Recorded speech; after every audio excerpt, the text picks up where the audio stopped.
lanjutkan Mas Dinus. Mas, ini masih terkait dengan spiritual. Bisa nggak orang belajar spiritual itu tanpa guru? Tergantung kapasitasnya. Karena ini dia mempunyai genetika ya, orang itu mungkin dari yang emang sudah mempunyai bakat, faktor genetika ya, jadi mempunyai bakat spiritual gitu loh. Tapi kalau kita nggak punya arahan yang mempunyai sifat bakat itu tadi, yang misalkan kita belajar gitar ya, kalau nggak bakat ya susah gitu. Tapi nah, dasarnya bakat ya enak aja ya, sebenarnya bakat-bakatan kalau masalah spirit itu, dan itu pengaruh dari genetika leluhurnya. Misalkan nggak selalu dari orang tua ya, dari eyangnya, entah eyang keberapa itu salah satu akan nurut pada salah satu cucu. Dan kebanyakan orang yang terbangkitan spirit itu rata-rata itu hanya beberapa dari, misalkan anak saya punya saudara keluarga besar, lah kemudian yang bisa kayak gini cuman aku aja gitu. Ya itu rata-rata seperti itu. Kalau nggak satu ya dua. Kadang-kadang cuman dari keluarga besar cuman satu aja gitu kan. Kadang-kadang kita merasa terkucilkan dengan keluarga, merasa aneh dengan diri kita sendiri. Yang lain begini kok aku gini sendiri ya. Suka hal-hal yang sifatnya berbau lampau gitu kan, berbau spirit, biasanya gitu. Jadi makanya tergantung, kalau masalah belajar dan tidak itu tergantung. Kalau kita sudah mempunyai bakat alamiah, tanpa belajar kadang sudah terarahkan dengan sendirinya. Nah, aku nggak pernah berguru, saya nggak pernah punya guru. Nah, saya ngomong lambre kayak gini, belajarnya ya dari pemahaman kehidupan sehari-hari itu. Otodidak, Mas. Otodidak. Ya belajarnya ya kita, kalau kita bisa mempunyai jiwa ya rasa rumangsa, nanti bisa. Kadang gini Mas, orang belajar spiritual itu kadang mereka itu kan tidak tahu kan, ya mungkin belum paham apa yang diajarkan seorang guru itu benar dan tidaknya, kan kita kan belum tahu. Soalnya kita baru aja mulai untuk belajar. Bagaimana cara kita untuk mengetahui jika yang diajarkan seorang guru itu benar-benar yang paling benar? Ya makanya gini, zaman sekarang itu mencari guru yang benar-benar guru itu langka. Betul. Nggak kayak dulu. Kalau dulu ada guru itu dijamu kan gini. Karena guru sekarang itu ya banyak tendensi ya kan, dan belum istilahnya juga secara level spiritnya juga belum kayak orang-orang dulu, nggak kayak orang-orang dulu gitu. Makanya jangan menganggap diri kita atau mengangkat diri kita seorang guru kalau kita mempunyai spirit yang benar-benar mumpuni itu. Jadi kalau aku misalkan ada nih, banyak ya kan, misalkan aku ingin jadi muridmu, lah aku ini masih bodoh kan gitu. Kita anggap kita belajar bersama aja kan, malah enak ya, tiada guru tiada murid ya kan. Karena sejatinya hidup itu kan ya sama-sama belajar sebenarnya. Guru pun, misalkan ada seorang guru pun dia juga harus belajar, merasa kita masih punya pembelajaran lagi. Jangan sampai kita menjadi guru merasa benar. Nah itu repotnya, karena ada yang sifatnya mentang menjadi guru merasa diri benar. Nah itu karena gini, ingin menjadi guru spiritual harus mempunyai sifat seperti Semar. Bisa dijelaskan Mas, bagaimana itu? Karena puncak spiritual yang sah secara hakiki itu karakteristiknya itu mendekati atau menyamai sifat Semar. Semar itu ya rasa sedih, nggak bisa sedih, nggak bisa senang, ya hidupnya mengalir, sederhana. tapi menikmati suatu kedamaian. Biarpun hidup sederhana tapi istimewa gitu. Ya kan? Orang sekarang kan istimewa, kayak dulu baru istimewa kan. Kalau Semar kan gitu. Hidupnya narimau. Tidak takut disakiti orang. Ya kan? Juga tidak takut menderita.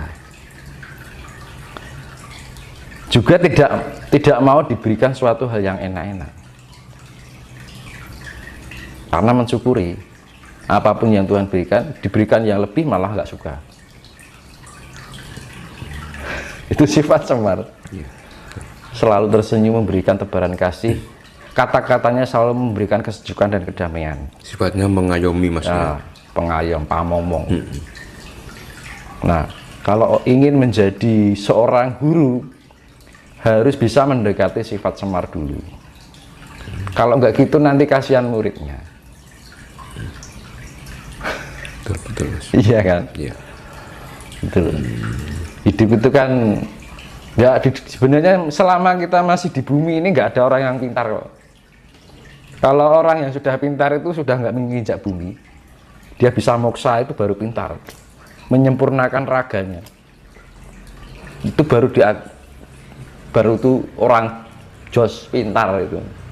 Orang lah kalau sudah moksa, jadi sempurna sak jiwa raganya, itu baru orang yang pintar. Tapi kalau kita telapak kita masih menginjak bumi, itu kita masih bodoh.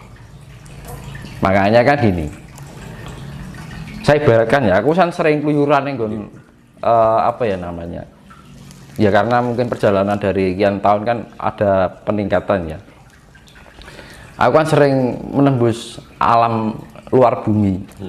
Lah pernah melihat bumi itu nggak kelihatan. Lah aku kadang berpikir, bumi kok kecil kan gitu, kok kecil. Terus manusianya seberapa? Nah kadang-kadang gini, manusia baru mempunyai suatu kelebihan yang entah itu secara materi atau non materi, dia merasa sombong. Padahal kalau dilihat dari sana, itu bumi aja nggak kelihatan, apalagi manusia kan gitu. Nah kadang-kadang misalkan Sang Maha Pencipta bisa berbicara itu, ingeti wong ki kadang geleng-geleng kan gitu loh gampangannya. Kok menungso hanya sebutir merica aja nggak ada, kok sudah merasa diri aku ini, aku itu. Nah itu loh, merasa ini, merasa itu, kadang-kadang gitu. Sombong dengan ucapannya, sombong dengan apa yang dia miliki, apa yang dia mampu. Iya kan? Karena kalau sudah melewati, kan aku spiritnya kan sudah arahnya ke vertikal ya kan, spirit kan masih ada horizontal dan vertikal. Jadi kelihatan, jadi jagat itu kayak namanya apa ya, jadi ada jumlahnya ada 7 ya. Jadi jagat pertama, jagat 2 itu semakin mengecil kayak apa ya, tumpeng gitu loh. Tapi agak oval, mengerucut. Terus di paling atas itu kayak putih dan kuning telur. Jadi suaranya kayak uang paling tinggi. Kalau dibilang itu Sang Hyang Tunggal. Lah aku tuh melihat tuh di atasnya malah. Diarani alang-alang kumiter nek wong Jawa. Nek wong dalam pewayangan tuh alang-alang kumiter. Jadi ini bumi Sabtuju. Jadi aku di luar ini. Jadi melihat tuh, jadi loh, jagat itu ada. Jadi jagat pertama, jagat 2 sampai 4 itu ibaratnya gini, masih lingkup yang kalau 5, 6, 7 itu ibaratnya itu sudah ada terang tanpa cahaya lah gampangnya. Ya kayak sayup-sayup kayak surga gitu.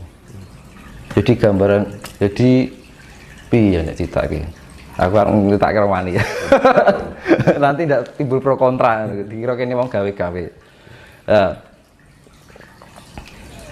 Di dunia, jadi pokoknya ada alam itu bentuknya kayak kerucut kayak gini. Aku nggak mau menceritakan yang lebih lagi lah, nanti timbul pro kontra nanti.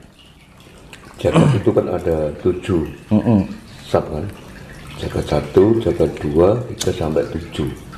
Apakah dari masing-masing jagat antara 1, 2 dan seterusnya itu ada kehidupan? Ada penyaringan itu namanya. Jadi kayak penyaringan. Jadi semakin orang menuju sempurna itu semakin selektifnya itu semakin kecil. Jadi kayak disaring gitu loh, saring ini misalkan kayak kayak apa namanya yang kita turnamen bola itu loh. Iya toh. Kompetisi saring lagi, kompetisi saring ya kayak gitu. Hidup itu seperti itu sebenarnya. Jadi ada sub gitu. Mas, ini masih ada kaitannya dengan spiritual, Mas. Hanya menarik untuk kita bahas. Apakah kebutuhan spiritual itu hanya dapat diisi dengan beragama saja? Gimana? Apakah kebutuhan spiritual hanya bisa diisi dengan beragama saja? Beragama? Menurut Mas Dinus bagaimana? Ya namanya spiritual itu saya bilang tadi, kalau ciri-ciri orang spiritual itu mempunyai pola pikir yang universal. Kalau kita hanya berpikir pada suatu golongan ajaran, ya menyempitkan. Seakan-akan lingkup spirit kita hanya dibatasi sekat-sekat. Makanya kalau mempunyai jiwa yang benar-benar spirit itu sifatnya harus universal, fleksibel. Semua agama nggak ada yang salah baik, tapi kenapa harus disekat-sekatkan? Tujuannya juga sama.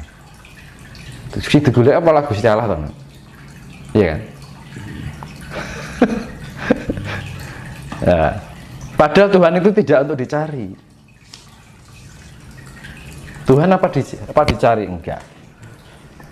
Tuh, keberadaan Tuhan itu tidak dicari tapi dirasakan. Mana bisa Tuhan dicari? Nggak bisa. Tuhan sudah ada di diri kita kok. Yang perlu kita lakukan hanya merasakan keberadaannya.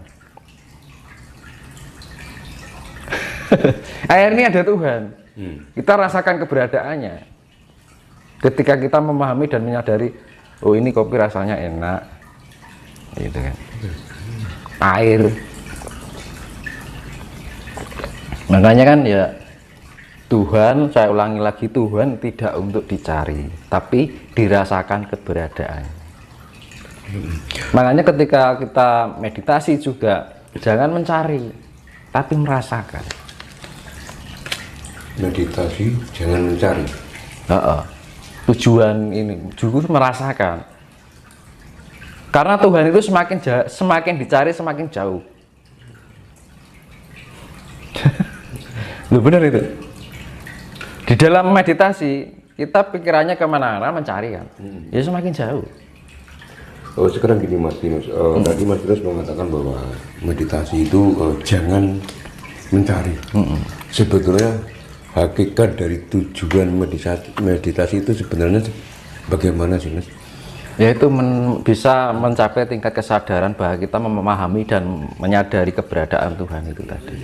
Kalau kita sudah memahami keberadaan Tuhan, maka sifat Tuhan akan include di dalam diri kita. Nah, sifat Tuhan itu apa? Kasih. Nah, kasih menyebabkan apa dampaknya? Kedamaian. Ya wis toh. Kalau kita sudah damai, tenang, tentrem hatimu, damai, sejahtera. Nah, makanya dunia ini akan dijadikan seperti itu. Makanya terjadi satrio pinilih himau untuk membangkitkan spirit-spirit ini. Makanya di tahun 2002 ini mulai gencar masalah spiritualitas. Jadi ya namanya meditasi itu sebenarnya melatih tingkat kesadaran kita. Gunanya apa? Biar kita bisa merasakan keberadaan Tuhan. Kalau kita sudah merasakan keberadaan Tuhan, ya Tuhan ikut di dalam diri kita. Mempunyai sifat-sifat seperti Tuhan. Sifat Tuhan itu apa? Lembut. Lembut itu diwujudkan dengan apa? Kasih. Ya wes apa? Ya kayak lampu ini tadi loh. Ya kan? Ya wujud tuh urip, hidup, ya kan?